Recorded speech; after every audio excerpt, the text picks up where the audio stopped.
When it comes to power meter pedals, the Favero Assiomas may not be the first name that comes to mind, but there's some good looking, easy to install power meter pedals that have a great price point, and most importantly, they're pretty darn accurate.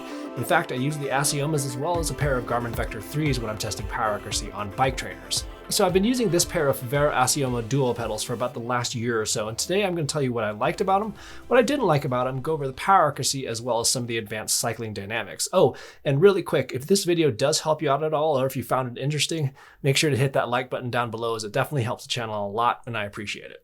So first off, there's going to be two different versions that you can get of the Assiomas. There's going to be the Assioma Uno, which is going to collect power from just the left pedal, and then it doubles that power for your total power output. And then the Assioma Duos, which collect power from each pedal independently, which is going to be a lot more accurate. And there's obviously advantages to collecting power from both pedals, and we'll go over some of those details later on in the video. But the nice thing is that if you don't have the money up front for the Duo, you can actually just purchase the Uno version, and then later on, when you do have the money, you can actually purchase an update or an upgrade to the right side pedal to enable power to be transmitted from the right side pedal. But it will save you a little bit of money just to purchase the Duo straight up front. In regards to the pedals themselves, Favero did a good job making them pretty attractive. They have a sleek looking design, but you may notice this rather large pod on the end of the pedal spindle. And on this pod will be charging points for the rechargeable batteries. This would probably be the only thing I could complain about in regards to the aesthetics, but once it's mounted, it's really not that noticeable. Favero advertises up to 50 hours of battery life, and I was easily able to get that much out of them, and even after about a year of using them, I haven't really noticed any battery drain. To recharge the pedals, you'll simply attach the charging cable, which uses magnets to affix them to the pedals. It's super easy. They also include a small dual USB charging brick with a bunch of international adapters. And overall, I like this system quite a bit. Yes, at some point, rechargeable batteries will lose their ability to hold a charge, but with battery technologies these days, I would anticipate that had to be like years down the road. And then in regards to installation, it's super easy. You'll install these just like pretty much any other pedal on the market using an 8mm Allen wrench, making sure to include the pedal spacer, which actually is included, so the pod doesn't rub up against your crank arm. From here, you'll register the pedals from within the smartphone app, and then you'll want to do a zero offset to ensure the most accurate power numbers. And in regards to power accuracy, I compared these to other sources that have proven to be reliable and accurate, including the Tacx Neo 2, the Wahoo Kickr Core, as well as the recently released Wahoo Kickr Bike.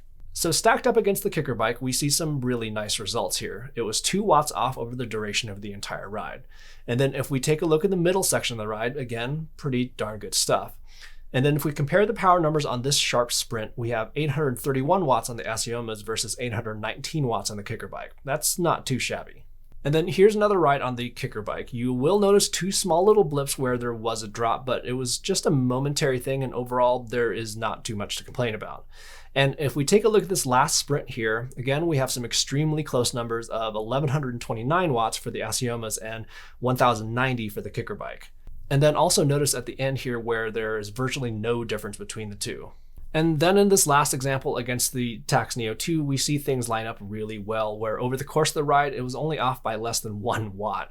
This section right here is where I stopped momentarily, so this wasn't a drop since you can see that both power sources went to 0, although just slightly off from one another.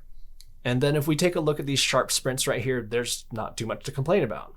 So the power numbers line up really well. Favero did a good job there, but power isn't the only data point that you're going to get from the Assiomas. You also get more cycling dynamics like pedal smoothness as well as torque effectiveness.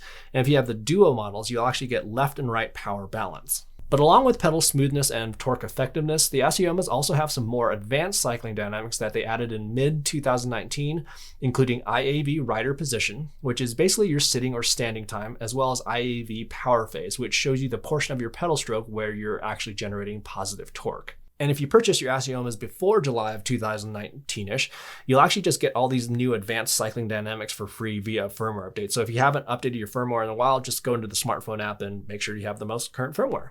So rider position is pretty self-explanatory. It will collect the time that you're standing and sitting on the pedals. Just note that while you're in an activity, there will be a slight delay when it switches between seated and standing. It can take about 5 to 7 seconds to register, but what you'll notice is that the time does automatically correct itself from the standing and sitting time. So power phase is going to be where in the pedal stroke you're generating power, but also where in the pedal stroke you're generating the most power.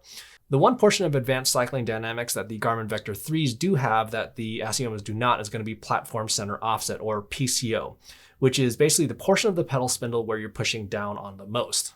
So all of these advanced cycling dynamics can be collected and displayed on a slew of different types of Garmin head units like the Edge 530, but also a lot more of the more recent Garmin wearables that do support power, even going back to the Garmin Fenix 5X. You'll be able to view this data on your device while you're riding by adding either the stock cycling dynamics data screen or a customized data page with probably more information than you really need. Now, in terms of how these advanced cycling dynamics can actually be beneficial, one use case could be bike fit. So let's say your seat is too low or your saddle is too far forward or too far back. Well, you may not be able to generate as much power as you could if you were in the optimum position. So it could be interesting to see the before and after results after a professional bike fit. Oh, and one last thing I do want to mention is going to be cleat engagement and release. So with the first generation Assiomas, they had a spring tension range of 11 to 20 Newton meters, which wasn't quite low enough for some folks. And with the latest generation, they increased that spring tension range to 8 to 20 Newton meters, which does in fact allow for easier engagement and release. And if you're a first generation owner, you can actually just purchase an upgrade kit, which I think they priced pretty reasonably, which also does come with a new set of bearings. And then installing the pedal bodies is super easy, and it should only take like 10 to 15 minutes. So the Favero Assiomas may not be the first name that you think of when it comes to power meter pedals, but I think they're definitely worth a look. They're priced very competitively, they've got a nice suite of features, and most importantly, they're pretty darn accurate when it comes to power, and they've remained accurate over the last 11 or so months that I've used them. Anyhow, if this video did help you out at all, make sure to hit that like button down below and also subscribe to the channel for plenty of more sports technology videos that are coming soon. And in the meantime, happy riding.